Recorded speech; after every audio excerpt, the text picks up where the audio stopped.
श्यामची आई. प्रारंभ. पुष्कळ वेळा मनुष्याचा मोठेपणा त्याच्या आईबापांवर अवलंबून असतो. त्याचे पुढचे बरे वाईट जीवन त्याच्या आईबापांवर अवलंबून असते. त्याच्या बऱ्या वाईटाचा पाया लहानपणीच भरला जात असतो. पाळण्यात असतानाच, आईच्या अंगाखांद्यावर खेळत असतानाच पुढील जीवनाच्या विकासाचे बी पेरले जात असते. मोठेपणा याचा अर्थ जगातील काही व्यक्तींच्या ओठांवर आपले नाव काही काळ नाचणे असा मी करीत नाही. हिमालयाच्या दऱ्याखोऱ्यात असे प्रचंड व गगनचुंबी वृक्ष असतील की ज्यांची नावे जगाला माहीत नाहीत. रानावनातील कानाकोपऱ्यात असे एखादे रमणीय व सुगंधी फूल फुललेले असेल की ज्याचा पत्ता कोणाला लागलेला नाही. समुद्राच्या पोटात अशी गोलबंद व पाणीदार मोते असतील की ज्याची जगास वार्ता नाही. पृथ्वीच्या पोटात ताऱ्यांसारखे तेजस्वी हिरे असतील, परंतु मानवजातीस त्याचे यद्यपि दर्शन नाही. वर अनंत आकाशात असे अनंत तारे असतील की जे पल्लेदार दुर्बिणीतून अजून दिसले नाहीत. मोठेपणा याचा अर्थ जगाला माहीत असणे असा मी करीत नाही. मी निर्दोष होत आहे, हळूहळू उन्नत होत आहे. ही ज्याला जाणीव आहे तो मोठाच होत आहे. मोठा होत जाण्याची ही प्रवृत्ती व्यक्तीच्या ठिकाणी आईबापच उत्पन्न करतात. आईबापांकडून मिळालेली ही ईश्वरी देणगी होय. मायबापच कळत वा न कळत मुलाला लहान किंवा मोठा करीत असतात. मनुष्य जन्मतो त्याच्यापूर्वीच त्याचे शिक्षण सुरू झालेले असते. आईच्या पोटात गर्भरूपाने जीव आला त्याच्यापूर्वीच त्याच्या शिक्षणाची तयारी झालेली असते. गर्भधारणेपूर्वीच आईबापांनी आपल्याला जीवनात जे विचार केले असतील, त्या भावना हृदयात खेळविल्या असतील, जी कर्मे केली असतील, त्या सर्वांतून नवबालकाच्या शिक्षणाचीच पुस्तके तयार केली जात असतात. जगात फक्त आईबापच शिकवतात असे नाही. आजूबाजूचे सारे जग, सारी सजीव निर्जीव सृष्टी शिकवीत असते. परंतु या आजूबाजूच्या सृष्टीतून काय शिकावे हे आईबापच शिकवतात. मुलांच्या शिक्षणात जास्तीत जास्त वाटा आईबापाचा असतो व त्यातही आईचा अधिक. आईच्या पोटातच मुळी जीव राहिला. आईशी एकरूप होऊनच जीव बाहेर पडला, जणू तिचाच होऊन बाहेर आला. बाहेर आल्यावरही आईच्याच सानिध्यात त्याचा लहानपणी तरी बहुतेक वेळ जातो. तो आईजवळ हसतो, आईजवळ रडतो, आईजवळ खातो पितो, आईजवळ खेळतो खिदळतो, झोपतो झोपी जातो. आईजवळ त्याची उठबस सुरू असते. म्हणूनच खरी शिक्षणदात्री आईच होय. आई देह देते व मनही देते. जन्मास घालणारी तीच व ज्ञान देणारीही तीच. लहानपणी मुलावर जे परिणाम होतात ते दृढतम असतात. लहानपणी मुलाचे मन रिकामी असते. भिकाऱ्याला 4 दिवसांच्या उपाशाला ज्याप्रमाणे मिळेल तो बरा वाईट घास घेण्याची धडपड करावीशी वाटते, त्याप्रमाणेच बालकाचे रिकामे मन जे जे आजूबाजूला असेल त्याची निवडानिवड न करता अधाशासारखे भराभर त्याचा संग्रह करीत असते.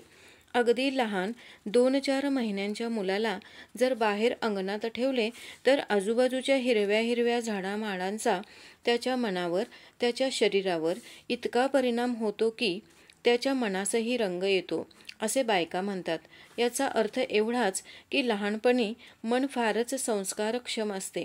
मातीसारखे, मेणासारखे ते असते. द्यावा तो आकार त्याला मिळेल. आईने तेलकट खाल्ले तर मुलाला खोकला होईल. आईने उसाचा रस, आंब्याचा रस प्यायली तर मुलाला थंडी होईल. त्याप्रमाणे आईने मुलादेखत आदळापट केली, भांडणटंडण केलं तर मुलाच्या मनास खोकला होईल. परंतु ही गोष्ट आया विसरतात. आईचे बोलणे, चालणे, हसणे, सवरणे मुलाच्या आसमंतात होणाऱ्या आईच्या सर्व क्रिया म्हणजे मुलाच्या मनाचे, बुद्धीचे, हृदयाचे दूध होय. मुलाला दूध पाजताना आईचे डोळे मत्सराने लाल झालेले असतील तर मुलाचे मनही रागीट होईल. अशा प्रकारे मुलाचे शिक्षण हे मातेवर, पित्यावर, आप्तेष्टांवर, सभोवतालच्या सर्व सजीव निर्जीव सृष्टीवर अवलंबून आहे. मुलांच्या समीप फार जपून वागावे, वातावरण स्वच्छ राखावे. सूर्यचंद्रांना माहीत असो वा नसो, त्यांच्या किरणांनी कमळे फुलतात ही गोष्ट खरी. आईबापांना व इतर लोकांना माहीत असो वा नसो, त्यांच्या कृत्यांनी मुलांच्या जीवनकळ्या फुलत असतात. हे खरे. सूर्यचंद्रांच्या किरणाप्रमाणे मनुष्याचे व्यवहार, आईबापांची कृत्ये स्वच्छ, सतेज व तमोहीन अशी असतील तर मुलांची मने कमळाप्रमाणे रसपूर्ण, सुगंधी, रमणीय व पवित्र अशी फुलतील. नाहीतर ती किडींनी खाल्लेली, रोगट, फिकट, रंगहीन व पावित्र्यहीन अशी होतील. मुलांचे जीवन बिघडवणे यासारखे पाप नाही. स्वच्छ झऱ्याचे पाणी घाण करणे यासारखे पाप नाही. मुलांजवळ राहणाऱ्यांनी ही गोष्ट सदैव लक्षात ठेवावी. वसिष्ठ ऋषी वेदामध्ये वरुणदेवाला म्हणतात, हे वरुणदेवा, माझ्या हातून जर काही वाईट झाले असेल तर त्याबद्दल माझ्या वडील मंडळी जबाबदार धर. अस्ति ज्याच्या न कणीयस उपारे. कनिष्ठाच्या जवळ ज्येष्ठ असतो. या ज्येष्ठाने आपली जोखीम ओळखून वागले पाहिजे. आईबाबांनी, शेजाऱ्यांनी, गुरुजींनी, सर्वांनी लहान मुलांचा विकास सदैव डोळ्यासमोर ठेवून त्यांच्याजवळ वागावे. श्यामला त्याच्या भाग्याने थोर माता मिळाली होती. दररोज तो आपल्या आईला मनात धन्यवाद देत असे. कधी कधी 4 अश्रूंनी तिचे तर्पण करीत असे. आश्रमातील मित्र त्याची जीवनकथा पुष्कळ वेळा विचारेत, परंतु श्याम सांगत नसे. आश्रमातील इतर सारे सवंगडी आपल्या जीवनातील नानाविध बरे वाईट अनुभव परस्परांना सांगत असत. आपल्या सोबत्यांच्या जीवनकथा ऐकताना कधी कधी एकाएकी श्यामचे डोळे भरून येत असत. त्यावेळी स्वतःच्या जीवनातील तसल्याच स्मृती त्याला येत असत. श्याम, तू सर्वांचे ऐकून घेतोस, पण स्वतःचे मात्र का रे काहीच सांगत नाहीस, असे त्याचे मित्र पुष्कळदा त्याला म्हणत. एके दिवशी असाच आग्रह चालला होता. श्याम भरल्या आवाजाने म्हणाला, माझ्या स्वतःच्या पूर्वजीवनाची स्मृती करणे मला फार शोकदायक वाटते. कारण गतायुष्यातील चांगल्याबरोबर वाईटही आठवते, पुण्याबरोबर पापही आठवते. मी माझ्या एकेका दुर्गुणाला खोल खड्डे खणून गाढून टाकीत आहे. ही पिशाचे पुन्हा वर उठून माझ्या मनगुटीस बसू नयेत म्हणून माझी ही धडपड आहे. जीवन निर्दोष, निर्मळ व्हावे ही माझी तळमळ. हेच माझे ध्येय, हेच माझे स्वप्न. कशाला मागची सारी आठवण मला करायला लावता? केव्हा होईल जीवन माझे निर्मळ ताऱ्यापरी, हुरहुर हीच एक अंतरी. परंतु आम्हाला तुमच्या चांगल्याच गोष्टी सांगा. चांगल्या गोष्टींचे चिंतन केल्याने मनुष्य चांगला होत जातो, असे तुम्हीच नेहमी म्हणता. लहान गोविंद म्हणाला, परंतु आपण चांगलेच आठवले व ते सांगितले तर आपण निर्दोष आहोत असा अहंकारही जडावयाचा. भिका म्हणाला. श्याम गंभीर होऊन म्हणाला, मनुष्याला स्वतःचे अधपतन सांगावयास जशी लाज वाटते, त्याचप्रमाणे आपण कसे चढलो व चढत आहोत हे सांगावयासही लाज वाटते. आत्मप्रौढीचा शब्दही माझ्या तोंडून बाहेर न येवो अशी देवाला माझी प्रार्थना असते. नारायण जरा हसत म्हणाला, मी निरहंकारी आहे, याचाच एखादे वेळेस अहंकार व्हावयाचा. मी आत्मप्रौढी सांगत नाही, असे म्हणण्यातच आत्मप्रौढी येऊन जावयाची. श्याम म्हणाला, या जगात जपावे तेवढे थोडेच. ठायी ठायी मोहक मोह आहेत. कोसळावयास कडे आहेत. शक्यतोवर जपावे, यत्न करावे, प्रामाणिकपणे झटावे. आत्मवंचना करू नये. अहंकाराचे रूप फार सूक्ष्म असते. सदैव सावध राहिले पाहिजे. श्यामचा प्रेमळ मित्र राम म्हणाला, आपण का एकमेकास परके आहोत? तू व आम्ही यद्यपि एकरूप नाही का झालो? आपल्या आश्रमात आता खाजगी असे काही एक नाही. आपण सारे एक. जे आहे ते सर्वांच्या मालकीचे.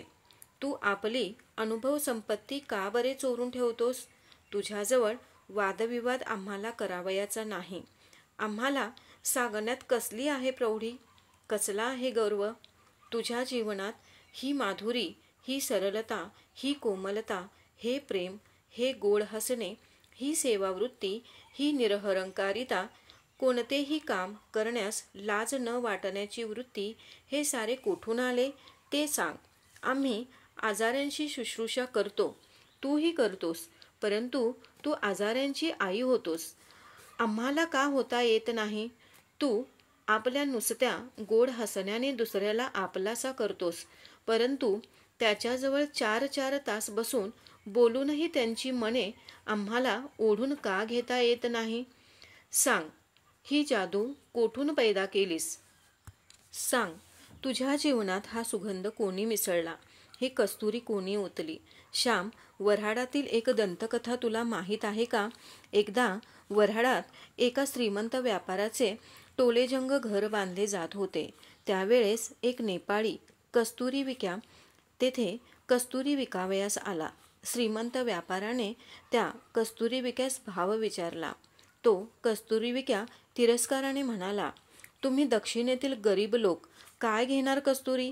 पुण्याला जाऊन काही खपली तर पहावयाचे. त्या श्रीमंत व्यापारास राग आला. तो म्हणाला, तुझी सारी कस्तुरी मोज, त्या मातीच्या गाऱ्यात मिसळून देतो. कस्तुरीच्या भिंती दक्षिणेतील लोक बांधतात असे उत्तरेस जाऊन सांग. त्या व्यापाराने सारी कस्तुरी खरेदी केली व गाऱ्यात मिसळून दिली. वऱ्हाड्यातील त्या घराच्या भिंतींना अजून कस्तुरीचा वास येतो असे सांगतात. श्याम, तुझ्या जीवनाच्या भिंती जेव्हा बांधल्या जात होत्या त्यावेळेस कोणी रे तिथे कस्तुरी ओतली? आमच्या जीवनाला ना वास, ना रूप, ना गंध. तुझ्या जीवनाला हा वास कोठून आला? हा रंग कोणी दिला? सांग. श्यामच्याने आता राहावेना. तो गंभीरपणे व गहिवराने म्हणाला, माझ्या आईचे हे देणे गड्यांनो. माझ्यात जे काही चांगले आहे ते माझ्या आईचे आहे. आई माझा गुरु, आई माझी कल्पतरू. तिने मला काय काय तरी दिले, तिने मला काय दिले नाही? सारे काही दिले. प्रेमळपणे बघावयास, प्रेमळ बोलावयास तिनेच मला शिकविले. मनुष्यावर नव्हे तर गायी गुरांवर, फुला पाखरांवर, झाडामाडांवर प्रेम करावयास तिने शिकविले. अत्यंत कष्ट होत असतानाही तोंडातून ब्र न काढता शक्यतो आपले काम उत्कृष्टपणे करीत राहणे हे मला तिनेच शिकविले. कोंड्याचा मांडा करून कसा खावा व दारिद्र्यातही स्वत्व व सत्व न गमविता कसे राहावे हे तिनेच मला शिकविले. आईने जे शिकविले त्याचा परार्धांशही माझ्या जीवनात मला प्रकट करता आला नाही. अजून माझ्या मनोभूमीत बीज फुगत आहे. त्यातून भरदार जोमदार अंकुर केव्हा बाहेर येईल तो येवो. माझ्या आईनेच जीवनात अत्तर ओतले. मी मनात म्हणत असतो, मदंतरंगी करुणी निवास, सुवास देई मम जीवनास.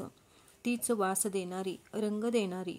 मी खरोखर कोणी नाही, सारे तिचे, त्या थोर माऊलीचे. सारी माझी आई आई आई. असे म्हणता म्हणता श्यामला गहिवरून आले.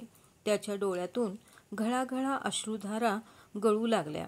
भावनांनी त्यांचे ओठ, त्यांचे हात, हाताची बोटे थरथरू लागली. थोडा वेळ सारेच शांत होते. ताऱ्यांची थोर शांती तेथे पसरली होती. नंतर भावनापूर थोडा ओसरला व श्याम म्हणाला, गड्यांनो, माझे असे काही सांगण्यासारखे नाही, परंतु माझी आई कशी होती ते मी तुम्हाला सांगेन. आईचे गुणगान करून हे ओठ पवित्र करीन.